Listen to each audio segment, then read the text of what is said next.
No, pero si a alguien le gusta oveja o si le gusta caballo. ¿A quién le gustan los caballos? No. ¿Vaca? ¿Quién puede hacer vaca? Yo también puedo hacer vaca. ¿Vaca? Yo puedo hacer ¿Vaca? ¿Qué más hermanito vaca? ¿De qué vamos a hacer? ¿Vacas Mira, primero y vamos después ovejas?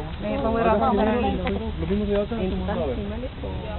Sí, y los caballos como son más densos, que el tito con las que les gusta, algunas que les gusta caballo. No, es que mira, yo sé que a las chicas les gusta el caballo, pero ya han visto caballos. Yo necesito que tú veas caballos, y tú me aquí también venido. Tú vente para acá y tú entras al equipo de mayor, con el resto. ¿Ya? Tú voy a estar mochiteando, tú también.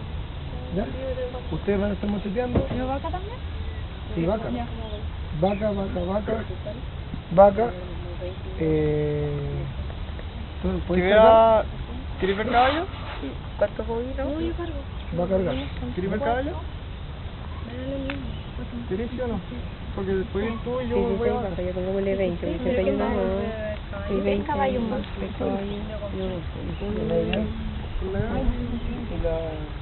Y la maca.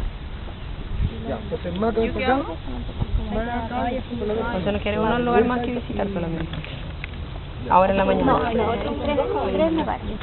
O sea, Pero claro. ¿el total de animales son tres? No, pero terminamos esta y ahí nos vamos al otro lugar. Y después de ese lugar tenemos hora de almuerzo.